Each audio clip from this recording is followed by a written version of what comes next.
Olá, olá, sejam bem-vindos, minha audiência maravilhosa, a mais um programa Show do Mário Robert. Todos os domingos aqui nós trazemos irreverência e política, informações precisas a vocês que estão aí em casa. Já tem chorado demais, né? O brasileiro já tem sofrido muito para ficar somente se lamentamos. Vamos transformar tudo que acontece de ruim com esse desgoverno, desse cara que subiu a rampa, em um pouco de alegria e informação.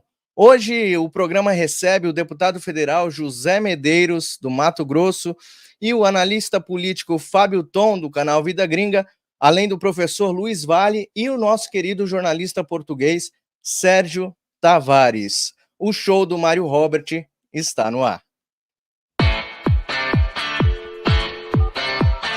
Se o Guga dinheiro na cueca, vai aparecer coisa, né? Se o Guga, né? Me chama de corrupto, porra! Redes são pretas roubando celular. Hoje eu tô saudando a mandioca.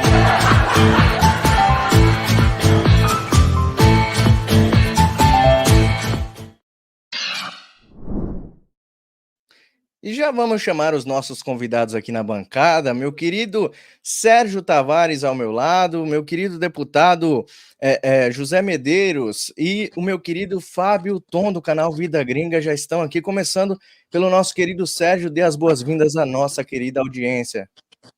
Boa noite, Mário, José, Fábio. José, a primeira vez que nos vemos, muito prazer. O Fábio já conhecemos aqui de longa data. Mário, já somos aqui quase, eu já sou quase aqui residente aqui, com muito gosto, muito gosto. É bom fazer esta ponte aqui, Portugal-Brasil, Estados Unidos, que maravilha, isto mesmo, união contra esta seita, esta quadrilha que nos tanto faz mal a vocês e a nós igualmente. Agora você já está em Portugal, né? Agora você já está chamando. Aqui também a quadrilha também andou a fazer o L, portanto não estamos um bocadinho melhor porque não temos as batas pretas a chatear, é a única diferença, mas o resto. É verdade, meu amigo, muito obrigado. Deputado, seja bem-vindo. Olha, agradeço muito o espaço, quero cumprimentar todos vocês. Pedir desculpa novamente ao nosso querido Sérgio. O Brasil não é isso. Estamos passando por uma fase, assim como aproveitamos para pedir desculpa a todos os moradores de Israel. E aí, dizer que estamos aqui direto do Araguaia, em Mato Grosso, divisa com Pará. A gente aterrissou aqui, estava sol, mas infelizmente chegou um nevoeiro grande, aí estamos aqui, vamos pernoitar. Mas muito bom participar aqui com vocês. Muito obrigado, deputado. O querido Fábio Tom, do canal Vida Gringa, que vocês conhecem também, seja bem-vindo, meu querido, direto da Califórnia, nos Estados Unidos. É um prazer estar aqui, querido Sérgio. Rapaz, você abriu o olho de muita gente, principalmente o meu. Não vou para o Brasil de jeito nenhum. E o prazer também, seu deputado. Estamos aqui para um beijão para o pessoal aí que está no nosso... Galera na bancada, um abraço. Abraço. Então vamos começar aqui, porque a semana passada, né, no domingo passado, tivemos uma grande festa na Avenida Paulista. Eu estava lá, grande parte da bancada também estava ali naquela festa. Nós vimos a multidão que ali cercava, né, principalmente as ruas laterais da Avenida Paulista, de ponta a ponta. Há pessoas que fizeram contas e disseram que tinha 185 mil pessoas, mas nós vimos que esse número aí era quase 20, 30, 40 vezes mais do que eles fizeram essas contas aí, muito erradas. Acho que são alunos realmente da Dilma Rousseff, né? E aí teve esse sucesso, essa repercussão toda mundial, né, do nosso brado de vitória, nosso brado de liberdade ali. De vitória agora não, né? Mais para frente a gente vai dar o brado de vitória, mas agora a gente está lutando pela nossa liberdade. Mas só que tinha uma pessoa, pessoal da bancada, que me intrigou bastante, sabe? Uma pessoa que não aguentou ficar em casa e acabou indo lá na passeata, uma pessoa muito ilustre, muito conhecida de todos vocês. Dá só uma olhada na tela, quem estava na Paulista. Ao seu legado, presidente. Pô, cara, é quanta gente, pô. Não tem uma bandeira do comunismo, não tem um pão com mortadela. Será que o Bolsonaro vai me reconhecer com esse chapéuzinho?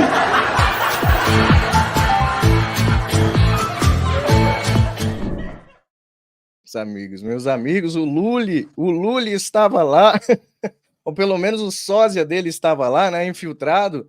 Ele também não se aguentou em casa, no sofá, ele quis participar da grande festa da democracia. Mas brincadeiras à parte, deputado, qual é a sua projeção, qual é a sua análise diante daquela festa na Paulista, né? Foi gigante, né?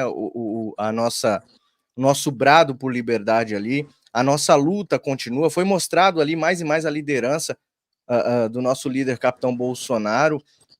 E o que você acha que acontece daqui para frente? Algo vai mudar realmente com a foto que foi mostrada para o mundo todo? Olha, na verdade, aquela fotografia, ela, pra gente, nós sabíamos que as pessoas continuavam mobilizadas, a gente sabia que as narrativas que eles criaram para desgastar Bolsonaro, elas não tinham sido suficientes para dispersar e para desagregar a direita. Aquela manifestação foi, acima de tudo, reveladora para todos. Do lado da direita, ela serviu para, vamos dizer assim, amalgamar, né, para unir mais ainda e para dar mais energia para enfrentar os desafios que a política brasileira impõe agora de uma forma que nunca se viu. Eu converso com pessoas que tiveram na época do regime militar e ele fala, olha, nós tivemos casos pontuais na ditadura, no regime militar, que foram diferentes desse, mas não dessa forma. As pessoas podiam se manifestar, não estava como agora, que você não sabe qual é o padrão a ser seguido, porque depende da cabeça do juiz que tiver de plantão. Assim como, de repente, chegou um jornalista internacional no nosso país e ele se vê numa situação kafkaniana em que não sabe por que está preso. Aí ele arruma uma desculpa dissimulada, não, é porque não tem visto de trabalho, mas nenhuma pergunta é feita sobre visto de trabalho. Então, esse movimento, ele demonstrou a todas essas pessoas que o Brasil não caiu nesse conto da carochinha de golpes de senhorinhas com a Bíblia na mão e tiozões e tiazinhas do WhatsApp sem nenhuma arma na mão e uma coisa, assim, notadamente que se via que foi uma coisa ali, no mínimo um flagrante esperado, né? Então, as pessoas de um lado e de outro ficaram estupefatas porque, cá para nós, até eu achava que a gente não ia conseguir um tanto de gente daquele, porque você conversava com empresas de ônibus, os caras falavam, olha, eu não vou mandar nenhum ônibus meu porque vai ficar preso lá. Então as pessoas tiveram dificuldade de toda sorte para chegar a Paulista e mesmo assim as pessoas compareceram, mesmo com ameaça de prisão, mesmo o Lindbergh indo na tribuna dizendo, olha, todos que forem lá vão ser presos na Papuda. Olha, a Papuda é grande, mas não cabia aquele tanto de gente. Não cabe aquele tanto de gente. É verdade, é verdade. Todos os jumentinhos, né? Os vermes do Lula, como eu costumo dizer, porque vermes são... eles comem, na verdade, o que a gente produz, né? Eles são parasitas. Então, justamente aqueles que apertam 13 com força, eu chamo eles carinhosamente de vermes. Eles ficam alvoroçados, dizendo que nós vamos para Papuda. Eles conhecem a Papuda, eu não sei, acho que eles pensam que Papuda é uma mulher com papo grande, né? A Papuda, eles não sabem nem onde fica, nem qual é a localidade, mas eles reverberam isso porque eles escutam isso em algum lugar. Lembrando vocês que antes de passar para o nosso querido Sérgio e para o Fábio, que daqui a pouco o professor Luiz Antônio Vale vai estar aqui conosco falando sobre o checkmate global, tá bom? Checkmate global, tudo o que acontece do sistema que eles não querem que você saiba. Nosso querido professor entra já conosco, então fica aí até o final, tá bom? Logo ele entra com a gente aqui. E deixa o like, compartilha bastante, lembrando também que este canal é independente, nós fazemos um jornalismo independente, então se você puder fazer uma doação de qualquer valor no Pix para ajudar a manter o nosso conteúdo, fatorpoliticobr@gmail.com é a chave Pix aqui do canal, fatorpoliticobr@gmail.com, ou QR Code que aparece na sua tela se ficar mais fácil. Para compra de equipamentos, pagamento de impostos, né? Porque foi aberto um CNPJ, somos uma empresa e chegam mais e mais impostos e você pode ajudar este canal a se manter, tá bom? Nós somos independentes, não recebemos nenhuma ajuda governamental e nem queremos. Queremos ser ajudados por vocês que gostam do nosso trabalho. Agora, voltando aqui à nossa bancada, vamos falar então com o querido Sérgio Tavares, porque o deputado citou o jornalista português, né? E a presidência aqui do Congresso vai passar agora a palavra para o querido Sérgio Tavares. Sérgio, o que você acha? Você que estava, né, foi emocionante, inclusive, a sua chegada ali, e passaram o microfone para você e o povo foi à loucura. Mas, além disso, o que você acredita que haverá de mudanças no Brasil a partir dessa gigantesca manifestação que fizemos no domingo? Assim, áudio.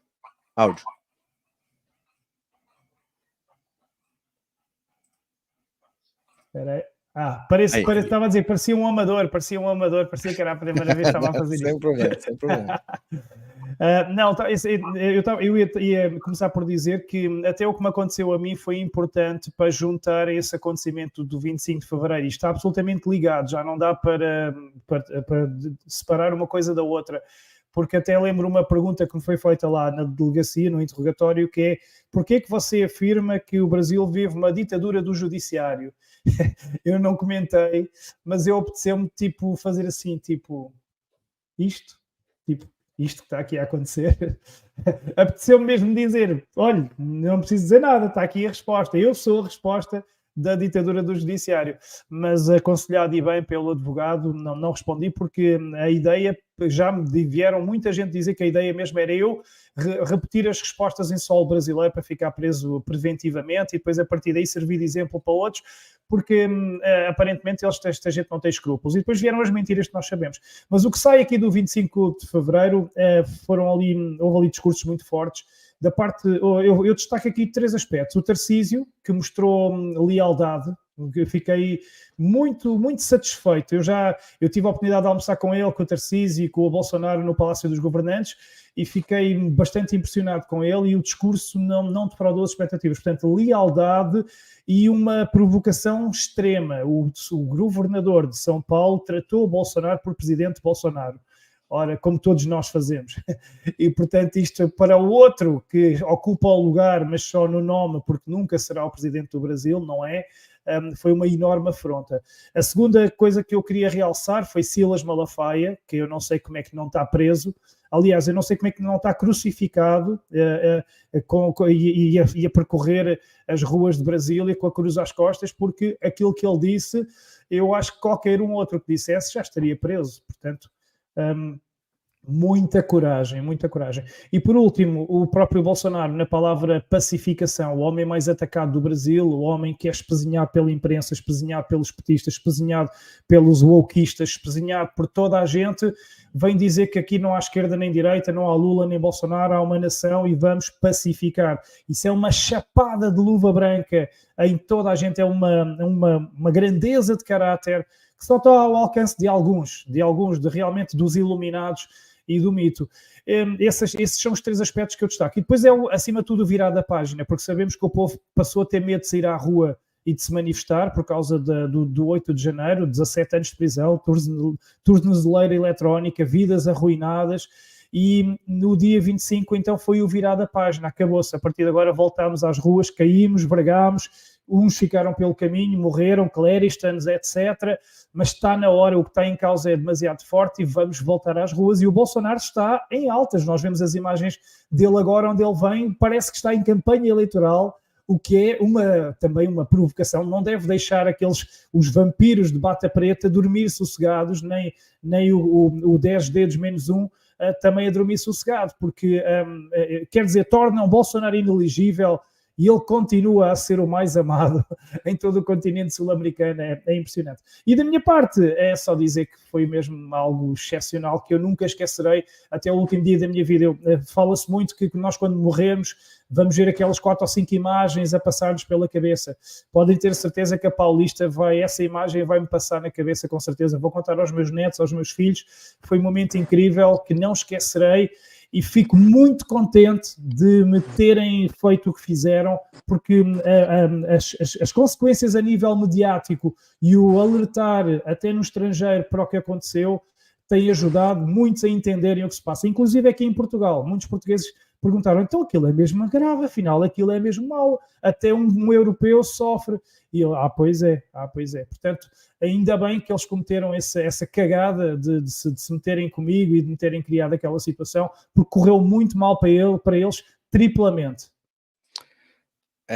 Foi muito bom e olha só, a gente precisou de um jornalista internacional, europeu, português, vir revelar o que está acontecendo no Brasil, porque a mídia nossa aqui mesmo, nacional, tá em frangalhos, né? Na verdade, são vendidos, né? E eles não mostram, a mídia passa pano. Dá só uma olhada, nós temos um vídeo, antes de eu passar para o Fábio, a produção vai jogar na tela como que eles passam pano para tudo que o Lula fala ou faz de errado no nosso Brasil. Dá só uma olhada.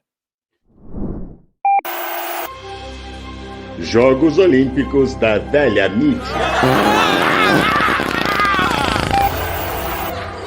Lá vem o presidente Lula, lançando mais um comentário imbecil. A imprensa já passando pano. Pessoal realmente se esforçando. Tem tudo para conseguir levar o comentário imbecil pro lado da brincadeira. E olha lá, eles vão conseguir mais uma vez. Impressionante o trabalho da imprensa. E a torcida comemora. Jogos Olímpicos da Velha Mídia.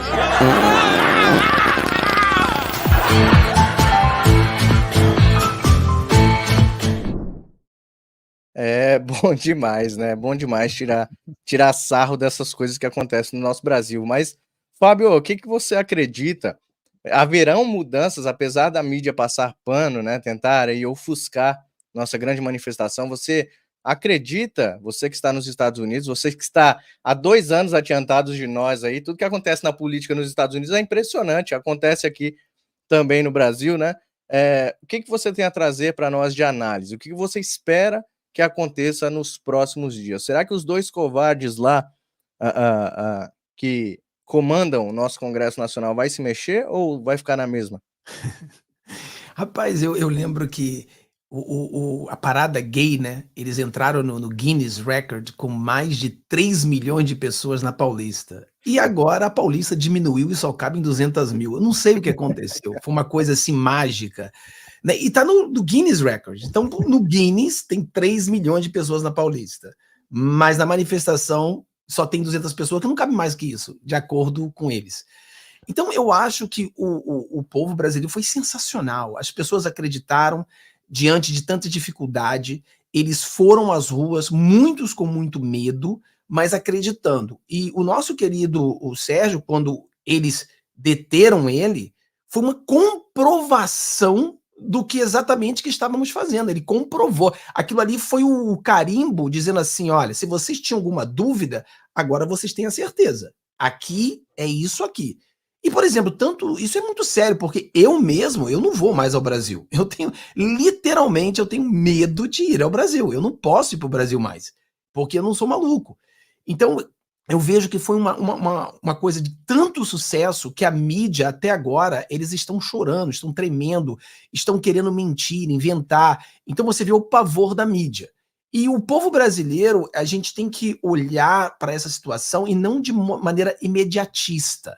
Nada acontece da noite para o dia. Ninguém vai acordar no dia seguinte e ver que tudo mudou, o Brasil... Não é assim. Algo vai acontecer. Por exemplo, nós perdemos o medo. Então, nas próximas que nós formos às ruas, mais pessoas poderão ir às ruas. As pessoas começam a acreditar de novo.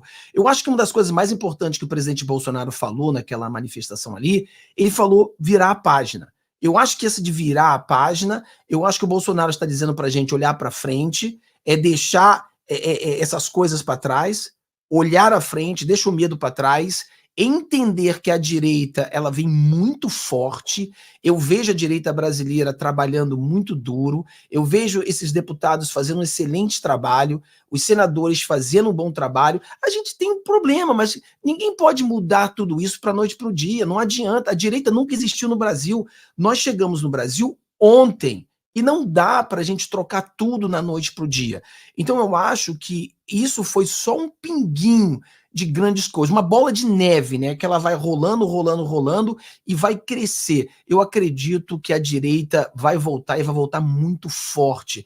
Essas eleições de 2024 vão ser, cara, um sinal de força para a direita e nós vamos nos preparar para 2026. Então eu acho que a direita está muito forte, apesar de que a mídia tenta dizer que não está. A mídia tenta dizer que não teve gente, mas teve. Então é exatamente a mesma coisa. Então eu acho que muita coisa boa vai acontecer daí. Esse foi o começo de muita coisa boa, querido. É isso que vai acontecer, Marião. Excelente, excelente. É nunca desistir, né? O povo brasileiro, como você disse, se levantou novamente. Perderam o medo por causa do 8 de janeiro. Muitas pessoas ficaram amedrontadas. Então o povo perdeu o medo. Daqui para frente, né, a gente vai começar a fazer mais e mais ruas e as ruas vão estar lotadas, né? E agora deixa eu chamar nosso outro convidado aqui para a bancada, que é o professor Luiz Vale, né? O professor Luiz Vale, que é do Checkmate Global, canal Checkmate Global. Seja bem-vindo, querido professor Vale. Tá sem som. Grato, Mário, agradecido por estar novamente com vocês, Sérgio, Fábio, deputado José Medeiros. Conheci o deputado quando ele estava no mandato ainda de senador e eu era diretor da Band MT, junto com Pedro Neves, que era o proprietário, né, da empresa. O senhor se recorda, né? É importante realçar nessa fala do Fábio e dos demais que o principal ponto dessa passeata, dessa verdadeira manifestação da Paulista foi recuperar o ânimo, né? Havia um clima de medo, um clima de coação mesmo, um clima de desânimo, e essa passeata foi capaz de restaurar esse ânimo, superar esses desafios, essas coações, as verdadeiras ameaças, né, veladas que existiam quando detiveram o Sérgio no aeroporto. Era para mandar uma mensagem que acabou saindo pela culatra, né? O tiro saiu pela culatra. E, na verdade, se tornou algo que deu mais força à manifestação e acabou tornando o Sérgio um catalisador de um movimento maior, quer dizer, fazendo dele uma figura de destaque. Então, o tiro saiu pela culatra, eles não tiveram uma estratégia adequada. É aquilo que eu falei a primeira vez que eu estive com vocês. Nós precisamos ter estratégia. Estratégia com início, meio e fim. E isso passa por esse momento que nós estamos vivendo, onde a vontade de reagir voltou. Excelente, professor. A gente já vai se aprofundar nesses assuntos aí, né, do sistema com o senhor. Antes eu quero mostrar um vídeo que chegou aqui, acho que a produção está falando aqui, que chegou um vídeo aqui de uma pessoa reclamando do Lula, e olha, ela fez o L, dá só uma olhada na tela aí, vamos jogar na tela. Production. O que é que eu faço com o Lula? Hein? Que eu tô com os olhos inchados de chorar de ingratidão de família. De quem tem seu sangue. Esses olhos inchados é por isso, a falsidade. Mas não é isso que eu quero dizer, não. O que é que eu faço com o Lula? Lula, cabrunco da peste. Filho da gota serena, babonca. Tu não tá vendo que a gente não tem cacife pra entrar numa guerra, Lula? Lula, eu moro na roça, Lula, que quando dá chuva, a internet cai. Nem a internet de preço que eu tenho, Lula. Aí tu quer brigar com o povo de Israel, comparando o povo de Israel. Você tá doido,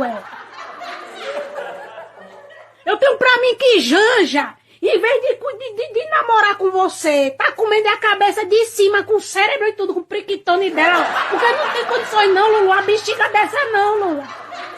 Rapaz, nós não temos autorização de soltar bombinha por causa dos cachorros, fere o ouvido dos cachorros. No São João, a gente vai pegar em arma que tu tirou. Armou os bandidos, deixou nós desarmados.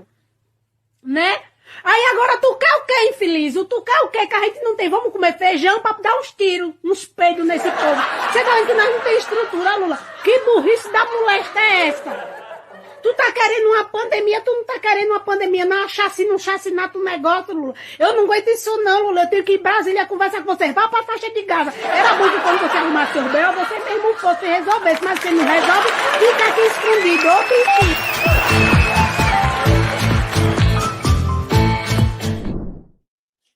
Olha, pessoal, a gente dá risada, né, assim, mas é triste, né, porque tem pessoas que realmente acreditaram, né, na história do velhinho bonzinho, né, acreditaram na história do Barba, do tiozinho de 80 anos, e acabaram caindo no conto do vigário. Olha, é um fato que essas pessoas estão sofrendo. Essa moça, dá para ver que ela estava chorando realmente, né, mas a gente fica... Assim, a gente dá risada pelo jeito que ela estava nervosa, né? Do jeito que ela se exaltou. Mas é triste, né? O nosso Brasil está sofrendo as consequências por terem acreditado em mentiras, né?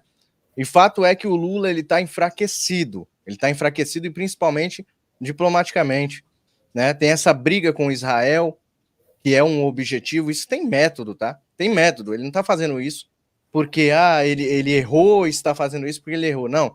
Tudo tem método, tem essa briga com Israel, né? Tem a aliança com Maduro. Essa semana, há poucos dias, ele estava reunido com Maduro, conversaram sobre eleições na Venezuela, eleições limpas, olha só, o Lula e o Maduro fazendo eleições limpas na Venezuela. E o que a gente pode esperar daqui para frente com isso tudo, né? Parece que o nosso deputado... caiu a conexão dele, mas já ele está voltando. Enquanto isso, eu vou passar diretamente para o nosso querido Sérgio Tavares. Jornalista Sérgio Tavares, o que você acha com tudo isso? Tem um método? Por que ele quer afastar Israel do Brasil? Qual que é o que a gente ganha ou perde com a aliança com Maduro? Bom, agora, aparentemente, agora já se pode chamar o Maduro de ditador, porque agora até a própria Globo já quer chamar, depois até daquele incidente com a jornalista e tudo. E as coisas chegam, as coisas agora que a internet, a informação chega aqui até este lado.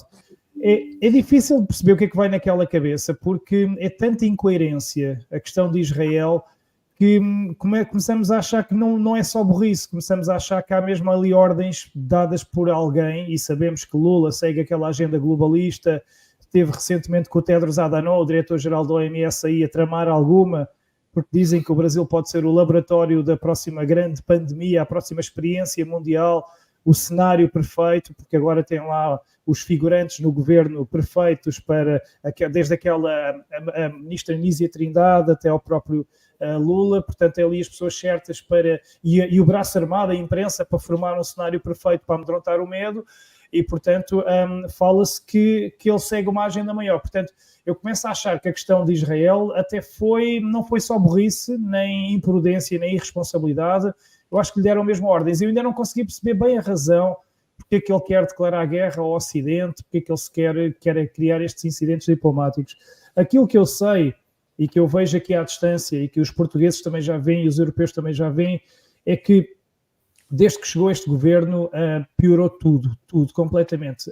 Desde as liberdades e os direitos, completamente, que a perseguição aumentar, mas isso também já ligado ao judiciário, claro, mas a perseguição, a censura, a quererem regular as redes sociais, a quererem criar leis com o Flávio Dino, mesmo quando ainda era ministro, a querer impor regras para a censura e tudo mais e perseguir quem se opuser à vacinação, quem tiver crimes de opinião. A história de quererem soltar as drogas, ou seja, descriminalizar as drogas, a história do aborto, a história dos crimes que aumentaram porque também soltarem presos preventivos, descriminalizarem os presos que estavam despenalizarem os pequenos delitos, o tirarem as armas às pessoas, as próprias empresas, eu vejo aqui imensas imagens de empresas a irem à falência, a despedirem funcionários, grandes superfícies a fecharem as portas. Portanto, está tudo uma vergonha e um horror. A própria Amazónia a arder como nunca e não se vê agora os cantores a virem fazer aquelas campanhas. Gastos exageradíssimos, uma loucura. A Lei Rouanet, vi uma notícia que dava conta que ele já gasta, este ano já vai, desde que ele lá está, em 18 bilhões em comparação com o Bolsonaro, tinha gasto 4 bilhões. Portanto, há viagens a toda a hora, passeiam por todo lado, vão se transformar nas pragas do Egito e tudo. Portanto, não há nada, não há uma ponta para onde se pegue, não há uma coisa que se diga assim, ok, pronto, não gostamos dele, é mau, é corrupto, é bandido, é sacana, mas ok, fez aquilo bem. Não há uma coisa, não há. Eu ainda hoje falei com brasileiros aqui em Portugal, e chegámos a esta conclusão que é, e eles próprios a dizer, olha, eu não sou muito do Bolsonaro, mas eu disse, ok, não gostas do Bolsonaro, não gostas do jeito, mas Lula, Lula, e eles não têm a resposta, eles fazem assim uma cara de vergonha, como quem diz, pois, ou seja, eu acho que até quem votou nele, e já percebeu que não vai comer picanha, vai comer abóbora, até quem votou nele já está arrependido. Só não estão arrependidos os bandidos, os ladrões e a imprensa e os artistas. Ou seja, todos estão a mamar do saco gordo que ele tem para distribuir por todos e os criminosos que são os seus melhores amigos e aliados. Portanto, até aqui na Europa nós já sabemos o desgoverno e o que é que vocês estão a passar, e este 25 de fevereiro foi essencial para mostrar também essa perseguição. O que me aconteceu a mim foi perfeito para mostrar essa perseguição. Não há nada. Portanto, Romário, eu não sei dizer se é só estupidez, se é irresponsabilidade, se eles seguem uma agenda. A única coisa que eu sei é que é tudo mau. Eu atrevo-me a alguém que me mande uma mensagem, um petista, o meu número é público, e que me diga um mérito deste homem, uma coisa que ele tenha feito bem, uma pequenina que seja. E eu, se for, respondo e digo, ok, obrigado, admito que sim. Mas uma só. Ok, difícil, não tem uma coisa de bom que esse cara tenha feito. A maioria, a população brasileira, mais de 80% da população não sabe responder se há algo bom desse desgoverno aqui no Brasil, né? Agora, eu quero passar para o deputado José Medeiros, ele está tentando arrumar a câmera ali, acho que não está ficando segura a câmera aí, né, deputado? Eu queria saber do senhor rapidinho, essa briga com Israel, essa aliança com Maduro, quais são os frutos que podem trazer para o Brasil, né, ou os desastres que podem trazer para o nosso país? O que o senhor tem ouvido nos bastidores aí em Brasília? Bom, em termos de frutos, todos os frutos são de árvore envenenada, né? Então são todos frutos muito nocivos, visto que o Maduro estava isolado na América Latina. Infelizmente, o Lula, eu não entendi qual foi essa estratégia, talvez por uma falta de atualização, ele acabou se cercando de gente que pensam até pior do que ele. Um deles é o Celso Amorim, e eles ressuscitaram o cadáver do Maduro. Estava todo mundo já na América Latina consolidado ele como ditador. O Lula na campanha já dava sinais, tanto é que a gente denunciou isso, mas fomos proibidos de dizer que ele era uma espécie de vivandeira de ditadores, e sempre foi. Aquele governo de Cuba, a gente sabe que ele sempre bateu lata para os irmãos Castro e depois o Guatemala, o Nicarágua, e o Maduro desde sempre.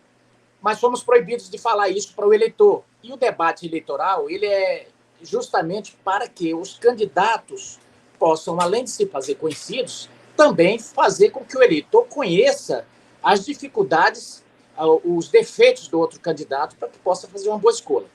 Porque cada um só vai falar bem de si. E, obviamente, quando um aponta os defeitos do outro, há a possibilidade, no debate eleitoral, do eleitor fazer uma escolha melhor. Acontece que essa eleição foi atípica.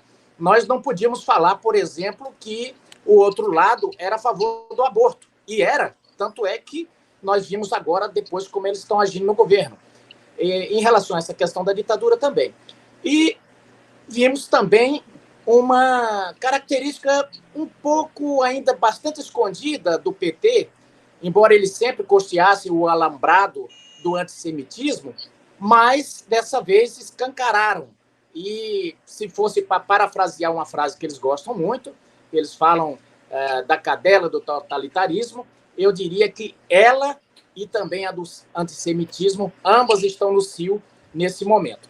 Uma confusão com Israel é risível. Eu até disse, o Brasil tem potencial para meia hora de guerra. Tem munição para meia hora de guerra. Então, o que acontece? Quando o Lula ensaia umas bravatas contra um país que, com poucos dias de vida, ganhou uma guerra chamada Guerra dos 6 Dias, em que ele venceu 3 países de uma tacada só, o Lula quer dar uma de Maduro, chamando para a briga Estados Unidos, Inglaterra e a Guiana ao mesmo tempo. Então, é bravata de esquerda populista, só nos traz prejuízo. Os frutos produzidos aí já de cara nos coloca na berlinda em termos tecnológicos. Eu moro no estado que ele produz a maioria do que se produz no agronegócio no Brasil. Aqui é o maior produtor de grãos, na pecuária também. E aí, quando a gente olha para o parque tecnológico que propiciam isso, que propicia essa produção gigante, boa parte da tecnologia é israelense.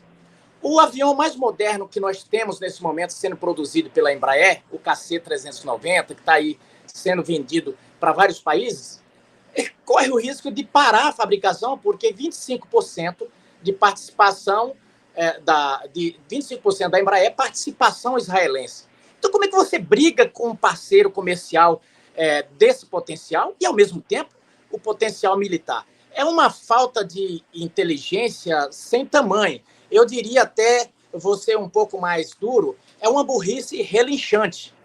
Antigamente, nós tínhamos o conhecido senador Mão Santa, bastante espirituoso, e em termos desse pensamento que falamos agora, ele foi vanguarda de todos nós, porque com 4, 5 meses do governo do Lula, ele tascou essa. O PT, quando não está roubando, está mentindo, quando não está mentindo, está roubando. Então, de lá para cá, não mudou muita coisa, agora já começa a se aparecer uma pontinha do iceberg novamente na Petrobras, e a mentira desde sempre. Eu repito, o que foi de novo, apareceu de novo, foi aquela característica que eles sempre escondiam, que é o totalitarismo. Eles sempre pregavam a democracia, aquela coisa toda, mas eu sempre disse, desde quando estava no Senado, quando se trata de democracia, o PT louva com os lábios, mas o coração sempre esteve longe dela. Eles gostam mesmo de dinheiro e de mandar. A democracia dessa gente é o seguinte, democracia é quando eles mandam na gente, né? E a gente aceita e está tudo bem. Senão, nós somos antidemocráticos. Perfeito, deputado. Agora, Fábio Tom, acho que tem uma pergunta, né? Tem um questionamento para o deputado. Vamos aproveitar aqui. Eu já me despeço do senhor, que eu estou com dó do senhor segurando o celular aí. Fabião, pode fazer a sua pergunta aí para o deputado.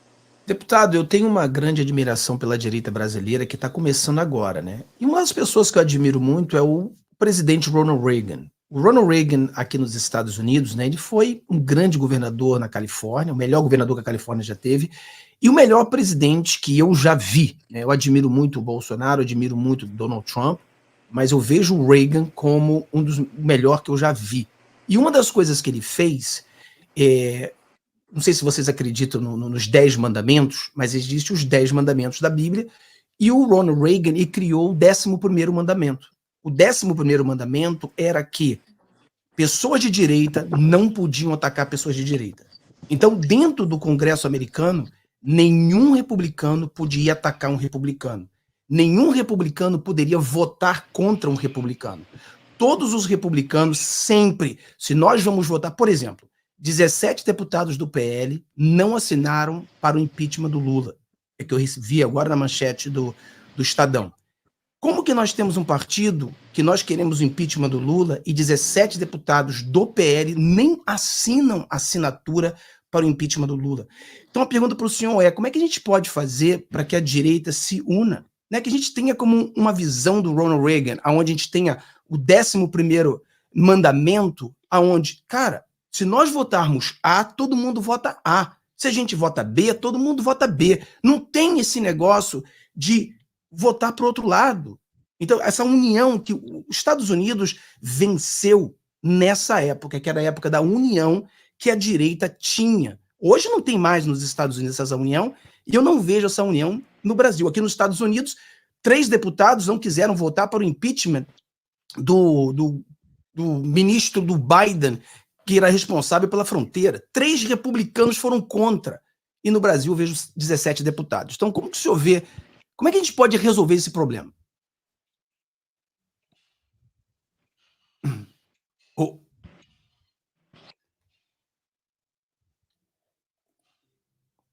Agora eu acho que o professor que vai ter que responder essa aí. Boa, Fábio, boa. Olha, Fábio, essa sua colocação é fabulosa, porque eu gosto muito quando a gente contextualiza, né? Reagan foi, sem dúvida, um presidente extraordinário, né? E essa questão do Mayorkas, que é o chefe do Homeland Security, que cuida das fronteiras, né? O fato de alguns republicanos não terem votado para afastá-lo, uma pessoa que, evidentemente, foi negligente, incompetente para proteger as fronteiras dos Estados Unidos. No meu vídeo 126 e 127, eu já tinha começado no 124 a mostrar a situação absurda e mostrei uma carta de 10 operadores executivos sêniores do FBI, 10 operadores sêniores, dizendo que hoje os Estados Unidos já foi invadido. Houve uma invasão suave pelas fronteiras. Olha, Fábio, Sérgio, Mário e todos que nos ouvem e veem, saibam que só nesse período entraram 69 mil chineses em idade militar. Entraram lá sozinhos, sem levar família. Tá tudo lá nos vídeos do Checkmate Global. O que eles fizeram, então? Uma entrada, uma invasão suave. Hoje nós temos várias células de sabotadores dentro dos Estados Unidos, muitas pessoas de várias nacionalidades hostis aos Estados Unidos entraram, volto a dizer, jovens, em idade militar. Eu vi algumas fotos e cenas, inclusive com corte militar, sozinhos carregando mochilas e malas.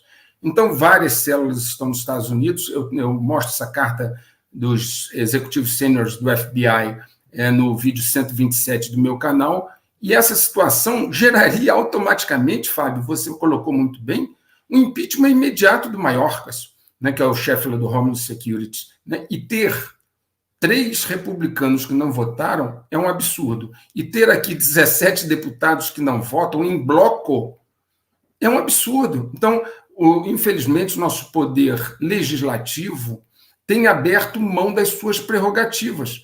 Por exemplo, uma das prerrogativas do poder legislativo é o impeachment de ministros do STF, né? O legislativo, à medida que o presidente do Senado e o presidente da Câmara não exercem o poder, os senhores e senhoras sabem, quem não exerce o poder o perde. Não estou falando de gestão pública, estou falando de exercício do poder, né? E à medida que eles não exercem o poder, eles se tornam, então, descartáveis, em troca de negociações que vocês conhecem bem, inclusive o presidente do Senado tem causas, né, ligadas a ele no Supremo, e aí o Legislativo abre mão do seu poder.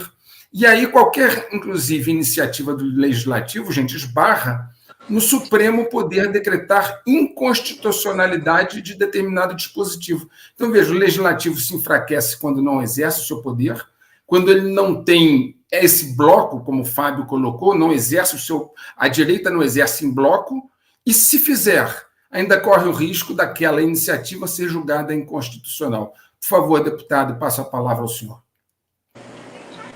Então, pegando um gancho no que você disse, o próprio ministro Gilmar, ele deixou bem nas entrelinhas, não, deixou bem claro, né, que se houvesse um processo de impeachment, ele seria revisto pela corte, né? Então, mostra bem que nós estamos num desequilíbrio institucional muito forte. Aqui no Brasil não vige mais a segurança jurídica e você não sabe mais onde estão os parâmetros. Bolsonaro falava muito nas 4 linhas. Eu não vejo linha nenhuma mais. Assim, eu vejo, sim, quem não está no sistema acuado, que antigamente nós tínhamos o princípio aqui da obrigatoriedade, onde o poder público ele devia fazer o que estivesse na lei. E as pessoas, o particular, ele poderia fazer tudo que não estivesse proibido. Agora, aqui no Brasil, o proibido passou o que eles não gostarem. Não gostou Bom, eu não gostei que um jornalista de viés de direita tivesse aqui no Brasil. Bom, então o que é que eu faço com ele? Eu dou um chá de cadeia nele logo de cara para servir de exemplo para outros. Porque no Brasil, ultimamente, tem um instituto jurídico muito novo que é bem empregado sistematicamente.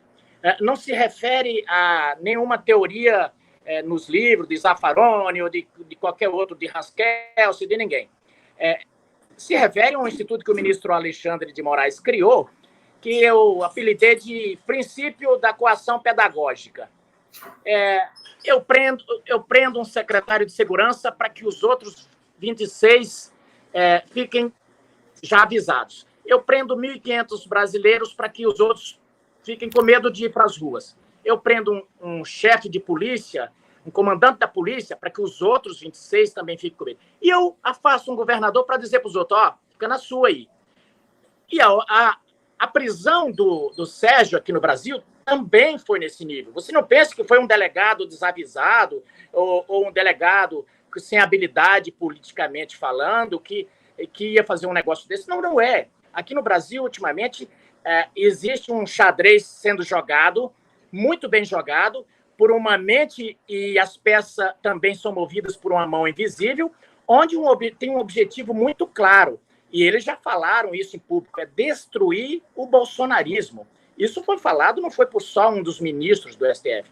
A entrevista do ministro e hoje presidente do STF ao Mangabeira Unger, que é um intelectual de esquerda que vive nos Estados Unidos há muito tempo, foi professor do Barack Obama e tudo, mas que é uma mente, ainda que faz o debate de forma mais democrática.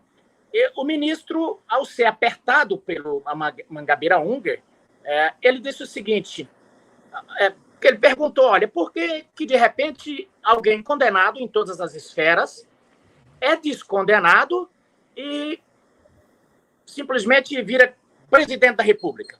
E o ministro responde ali, dentre outras, em algum momento, dizendo o seguinte, olha, havia... E ele pergunta por que Bolsonaro estava inelegível e tal, aquela coisa toda, né? E ele diz, olha, houve um consenso em um determinado momento que o Bolsonaro representava um risco para a democracia. Na verdade, essa democracia, vamos ler aqui, Bolsonaro representava um risco e representa um risco para o estilo de vida que sempre teve em Brasília, que cada ente ali, o órgão, sempre teve uma casinha. No caso do STF, é muito bom a gente lembrar que isso tudo começou por causa dos escritórios de advocacia das esposas, onde é aberto aquele inquérito do fim do mundo, e a partir daí eles viram, e esse inquérito foi aberto para combater a imprensa, no caso, diretamente aberto por causa da reportagem da Cruzoé. E aí, nesse bojo, ele começou a ser uma espécie de buraco negro que atraiu tudo que é conduta e todos os fatos que aconteceram na vida social do Brasil. Passou a ser um instrumento de combate à oposição. Basta ver que, para que esse inquérito existisse, foram alargados a jurisdição do STF, porque a lei diz, na verdade, o seguinte, que o STF tem jurisdição sobre o que acontecer ali dentro dos seus cancelos.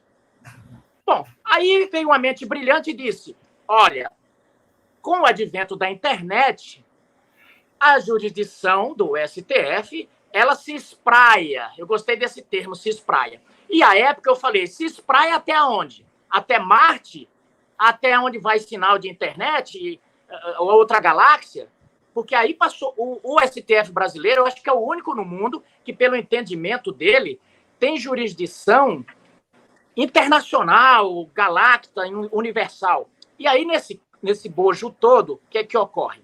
O ministro arremata que, então, foi criado esse consenso de proteção à democracia, de proteção ao Estado democrático de direito. E o Mangabeira ONG até disse ainda, mas não era melhor enfrentar logo o problema, então, já que era um golpe, que era tudo, porque tornaram o presidente inelegível com base numa manobra tecnicista, né? Com base num subterfúgio. Ou então, por que tirar o Lula da cadeia com base também numa manobra? Então, todo mundo que minimamente entende de direito e de democracia se assusta como é que o Lula era descondenado e cancelado todas as suas penas com base em um embargo de declaração cuja a corte já tinha definido o entendimento sobre ele. Então, esse é o caldo que a gente está vivendo, e o que eu sinto é que esse movimento do dia 25, do qual o Sérgio foi a nossa cereja do bolo, porque coroou e mostrou, serviu para mostrar ao mundo que não precisava o Sérgio fazer muito. O Sérgio não precisava nem ir na Paulista, já podia ter voltado de Guarulhos, que ele já tinha cumprido a sua missão. Lógico que foi ótimo recebê-lo, ouvi-lo falar, ver a multidão se emocionar, mas o que aconteceu no aeroporto foi o cartão de visita. O que me faz relembrar, em 2015, eu tinha recém-entrado no Senado,